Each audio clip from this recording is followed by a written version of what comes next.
Commençons. Ingres 2, chapitre 1, 6e. Ingres 2, chapitre 1, 6e. Ok, je commence mon plan. C'est bon.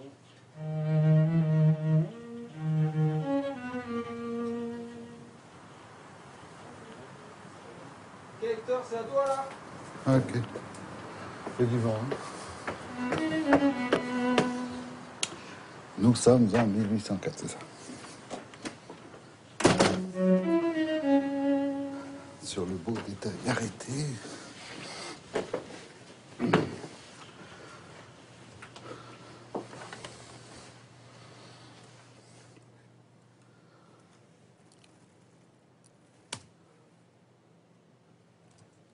Nous sommes en 1804 sur le beau détail arrêté d'un des premiers portraits féminins dont Ingres reçut la commande.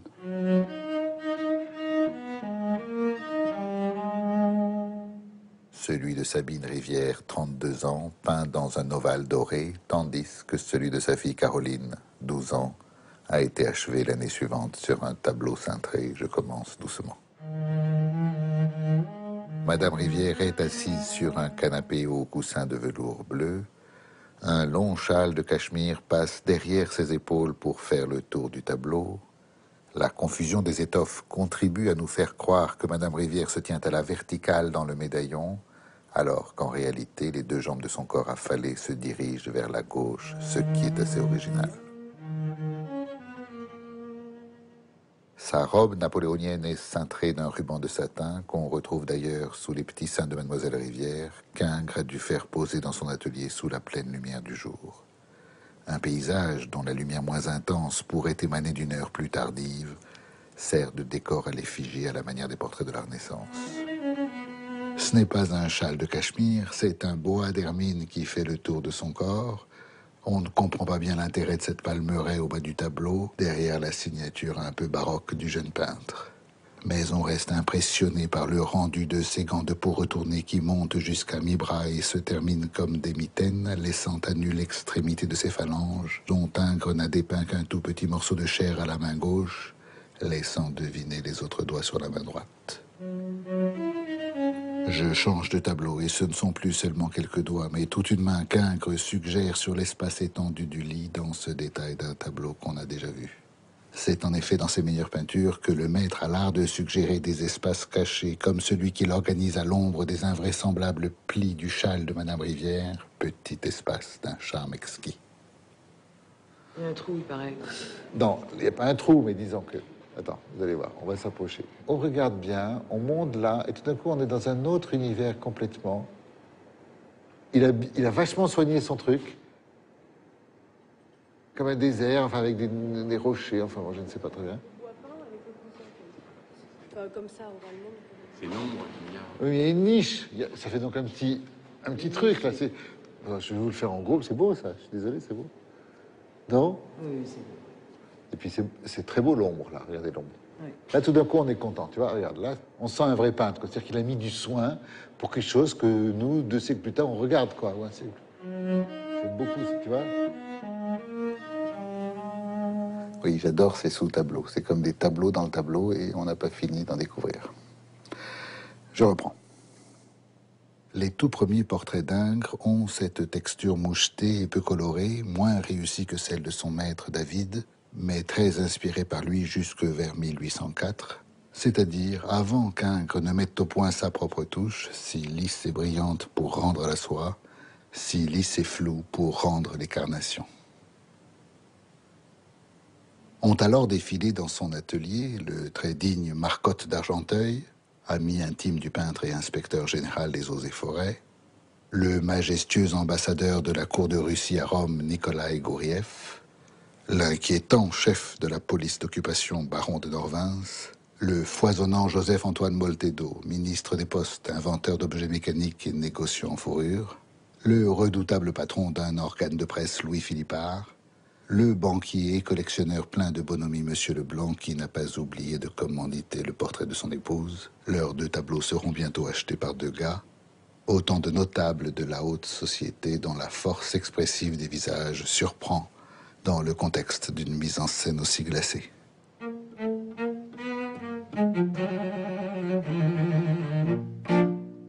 Les les subtiles modulations de la peau humaine, que le peintre de nu honore parfois de toute sa science des glacis, n'ont d'égal que l'éventail des étoffes dont sont vêtues les dames de la haute société qui posèrent pour le maître, rivalisant de luxuriance. La soie et la mousseline de Sabine Rivière 1805 valent bien le velours vert de la comtesse de Tournon 1812, le velours rouge de la future marquise de Sénone 1814. Et quand ce n'est pas le velours, c'est le satin chocolat qui luit à la surface de la robe bouffante de Madame Marcotte de Sainte-Marie, c'est le satin bleuté de la vicomtesse d'Aussonville, c'est le satin rosé de la baronne de Rothschild, ou bleu pétrole de la princesse Albert de Breuil, dont l'éclat l'emporte quelque peu sur la personnalité du modèle, et dont la prouesse picturale fonde finalement la réputation du maître au sens virtuose et populaire du terme. Au XIXe siècle, Ingres n'est certainement pas le seul peintre à savoir faire briller textures et étoffes au sein d'atmosphères froides et ordonnées, tel ce tableau de famille d'un célèbre peintre danois de la même génération. Mais à la différence des peintres les plus réalistes de son époque, Ingres anime curieusement ses mises en scène en répandant ici et là des étoiles de cachemire aux broderies caractéristiques, venus arrondir les angles de ses portraits hautains et mettre du désordre dans la composition. Telle écharpe va d'un accoudoir à l'autre du fauteuil, emmitoufle un torse, enveloppe un bras, tandis que tel autre est tombé des épaules de Madame de Sénone.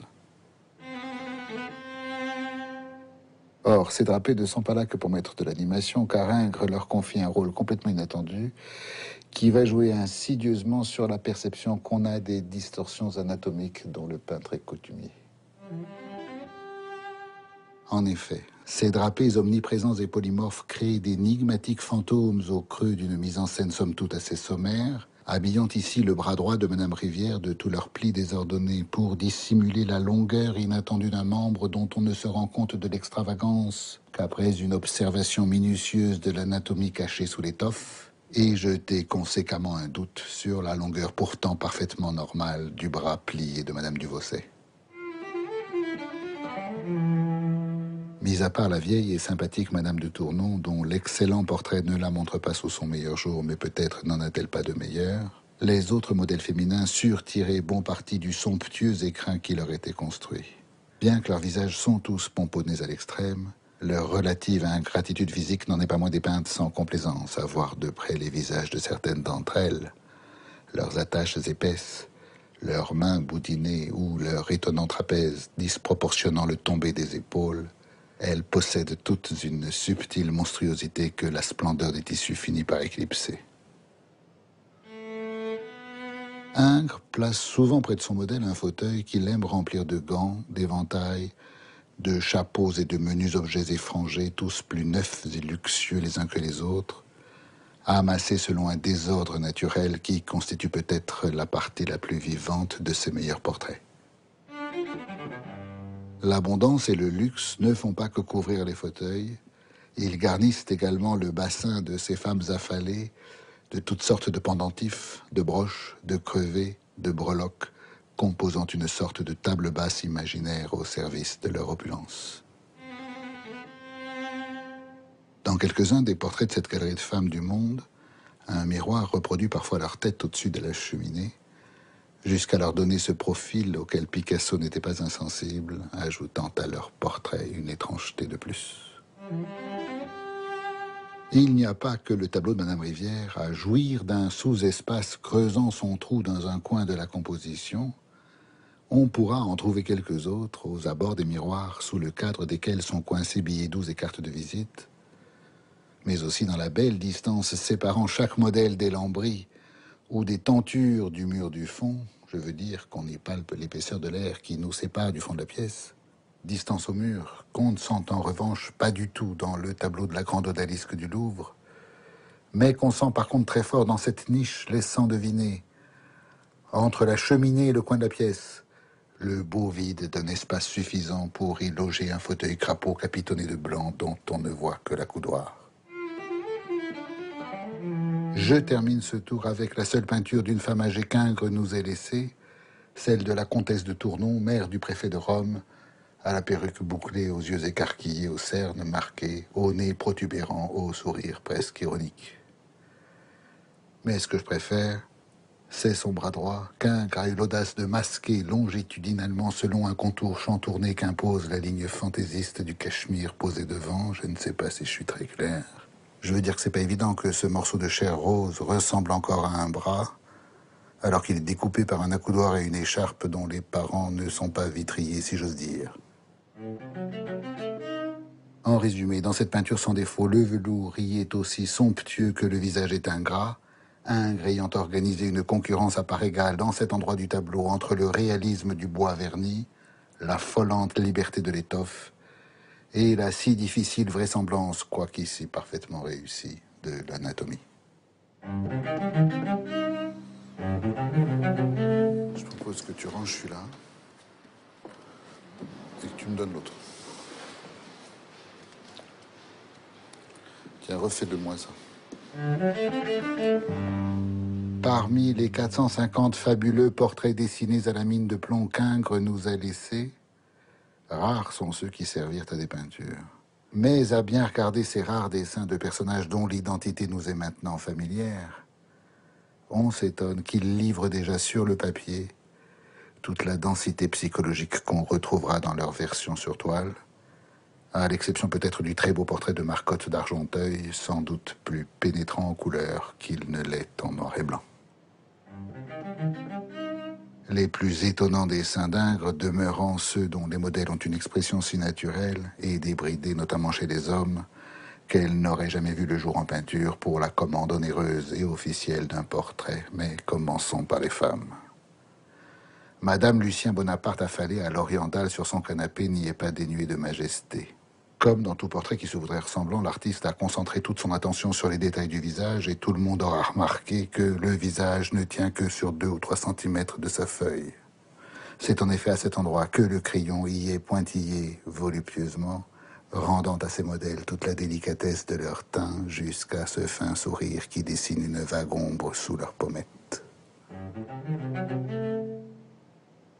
D'autres femmes ayant le visage plus rond, d'une veine relativement espiègle, telle la fameuse Madame des Touches, dont un témoignage écrit nous apprend qu'elle fut reconnaissante à Ingres de l'avoir rendue plus jolie qu'elle n'est, le peintre ayant sans doute enjolivé ses rondeurs en noyant son menton par un savant dégradé du cou.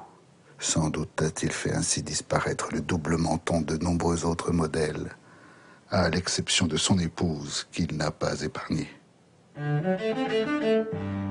D'un dessin à l'autre, on repérera un tout autre type de femme, souvent plus jeune, d'une innocence totale, raie au milieu, collet monté, yeux grands ouverts et à qui ma mère aurait donné le bon Dieu sans confession, mais leurs regards pointus et leurs lèvres pincées finissent par verser leur portrait dans une étrangeté lubrique.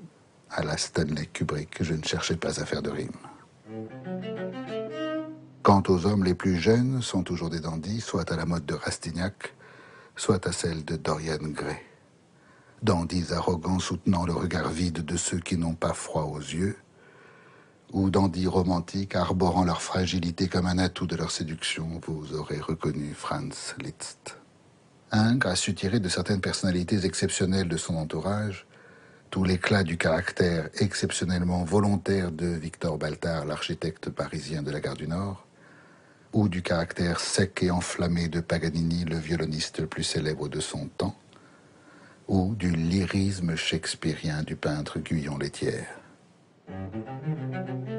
Quant aux catégories socioprofessionnelles des autres musiciens, sculpteurs, architectes, médecins, peintres et notables de 30 ans et plus, leurs portraits par Ingres sont d'autant plus introspectifs et réussis que leur âge est avancé selon les caractères les plus divers. Ingres semble en effet avoir parcouru tout le clavier des prédispositions envers autrui qu'on peut lire sur un visage humain, passant de la fermeture la plus désespérante à l'ouverture la plus béate. Commençons par la jovialité de ce greffier et de ce peintre, dont on ne saurait dire lequel des deux est le plus enfantin, le plus bonhomme, le plus gourmand. Poursuivons avec le caractère plus subtilement avenant de ces messieurs d'âge divers, jusqu'à ce que notre curseur de sympathie s'inverse avec ce visage qui semble incarner l'hésitation, nous engageant alors dans la voie plus renfrognée de ces têtes soucieuses, Cette dernière n'est pas celle d'un comptable kafkaïen des années 1920, mais celle d'un théologien des années 1830, jusqu'à se noircir dans ces expressions de méfiance qui, chez cet homme, a quelque chose de retors, et chez cet autre nous incite à retenir avec lui sa respiration dans l'inquiétude du qu'en dira-t-on.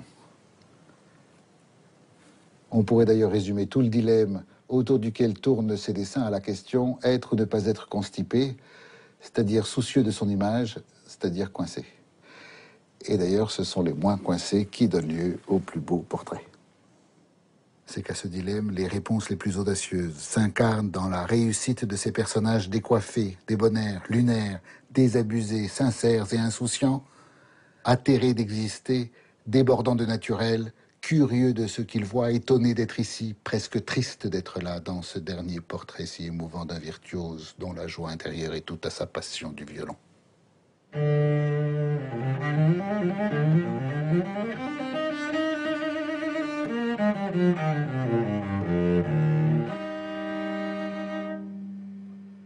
Mais on peut filmer les autres autour, moi ça me gêne pas. On revient à la peinture. Si, comme on l'a vu, les étoffes ingresques n'ont rien des drapés antiques, mais sont dépeintes sans complexe dans le détail moderne de leur plissure naturelle, les carnations sont en revanche l'objet de 1000 soins cosmétiques. Oui, il y a beaucoup de flou sur les faces féminines, comme si elles avaient été retouchées par un photograveur, afin qu'on ne voit pas leurs cernes, tel ce visage qui, à défaut d'être lisse, est flou. Sans parler des frimousses trop poudrées de la belle Zélie ou de Mademoiselle Rivière, dont le bijou contraste avec les reliefs fondus de son oreille. Carnation nébuleuse qu'Ingres met en relief en l'opposant au métal des alliances, des chapelets de bagues, des bracelets à fermoirs et des colliers à mailles plates de ces modèles, faisant usage d'un flou un peu trop systématique de la chair, que même Raphaël, son maître vénéré, ne se serait jamais permis. Quant à ces portraits masculins peints à l'huile, l'Ingres ne fait pas conduire leur visage de toutes sortes de crèmes exfoliantes. Il les plonge, pour ainsi dire, dans le formol, de sorte que les os et les muscles de Napoléon ne semblent tenir ensemble que par la tension d'une enveloppe élastique et homogène, sorte de masque intégral du visage sans rides du duc d'Orléans, sans parler de la tête de jouet grossie, trop symétrique, si peu humaine et encore moins divine, de Jupiter. De toutes ces têtes à peine monstrueuses et curieusement gonflées, d'hommes ou de femmes aux faciès corrigés par les soins cosmétiques de la peau, ou par une retouche manuelle de l'image, on ne saura jamais, la plus humaine est sans doute celle de M. Bertin, œuvre tout à fait à part dans sa galerie portrait. Modèle suffisamment monstrueux pour que l'artiste y conjugue son souci du vrai et son goût du bizarre, goitre dépassant du col, lèvres fines, regard intense, grain d'orge au coin de l'œil, sourcils dissymétriques et cheveux de vieillard en bataille, la laideur d'un homme n'a jamais été aussi belle dans une peinture de Ingres. Par ce chef-d'œuvre absolu peint en 1832, le maître concentre avec la même sobriété tous les atouts de son art très particulier, les nuances d'étoffe de son costume et de son gilet, l'hyperréalisme de sa montre à gousset et de la coudoir dont le reflet suffit à définir le meuble d'acajou, l'excellente et redoutable position des bras qui s'accrochent sur ses cuisses, et surtout, seule concession à son penchant pour la difformité anatomique, concession d'autant plus efficace qu'elle est parcimonieuse, le dessin de ses mains boudinées et crochues, celle de droite invraisemblablement palmée, celle de gauche dont le pouce s'est improbablement déboîté. Quant à l'épouse de M. Bertin, on dirait qu'Ingres s'en est donné à cœur joie. Mais à ceux qui voudraient juger Mme Bertin sur son physique, son visage bouffi, sa moustache naissante, sa coiffe folklorique, ou sa robe blanche qui fait songer à une barboteuse, je dis, ne vous y trompez pas, car Ingres lui fait soutenir un regard plein de dignité que vous n'oseriez pas croiser d'un air railleur.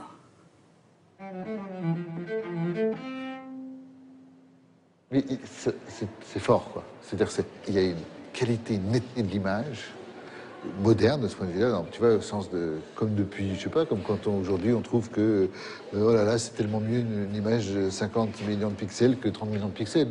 Dans cette esthétique-là de l'image, tu sais, quand mieux c'est défini, plus on trouve ça mieux, plus beau, toujours plus, toujours plus, toujours plus. Or, on est un peu là-dedans. On est dans l'image Sony, si tu veux, avec Ingres.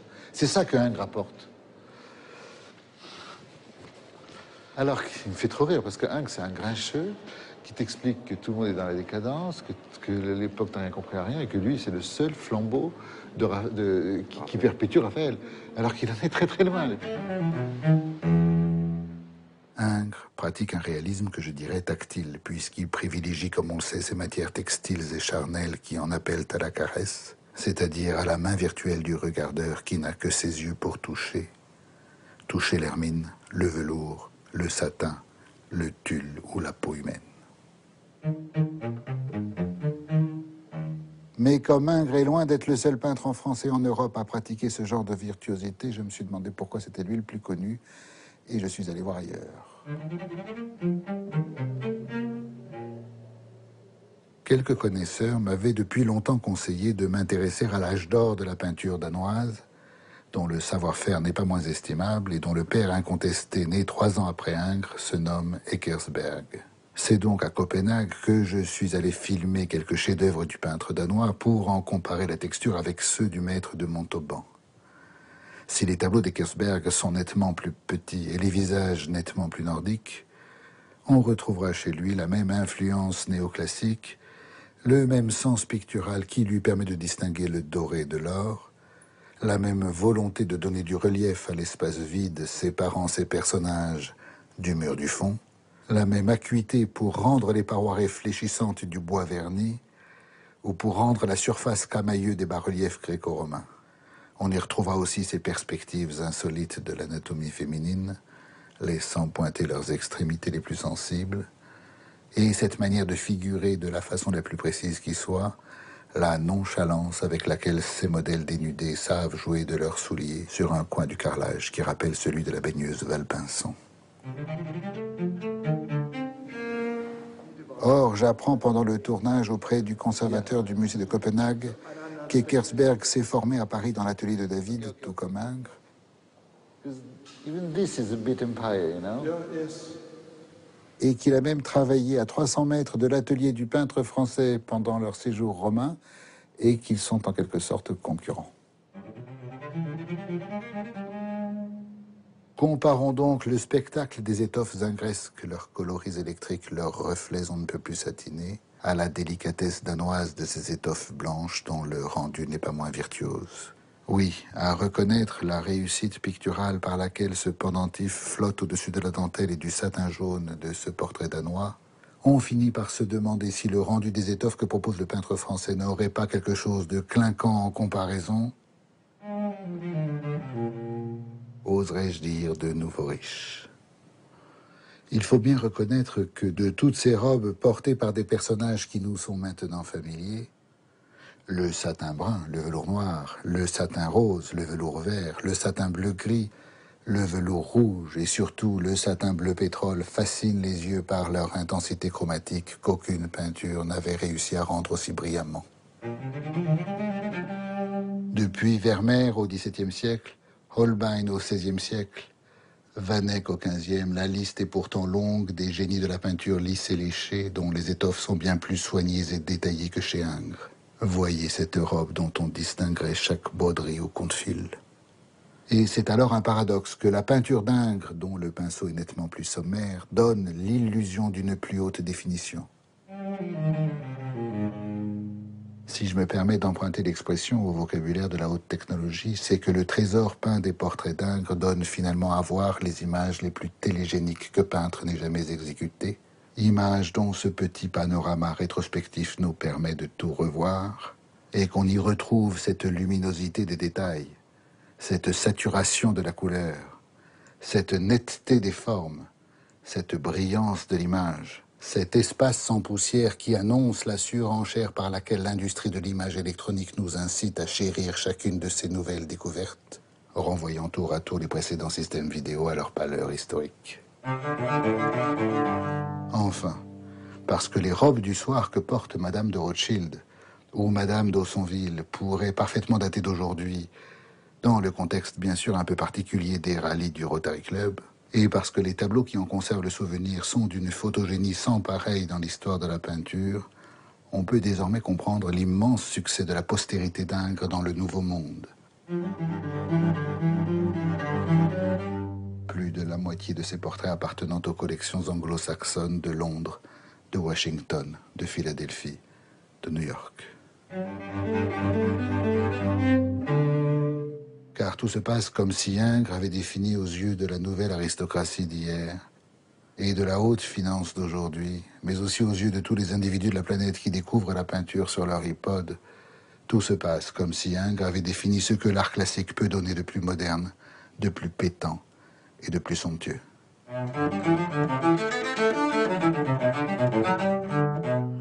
Voilà, on a fait le tour des portraits d'Ingres. Merci. La semaine prochaine, ce sont les toiles du Titien que nous irons gratouiller. En attendant, place au maître incontesté de l'étrange, de l'épouvante et du fantastique. Sir Christopher Lee va hanter toute notre soirée théma. Une voiture.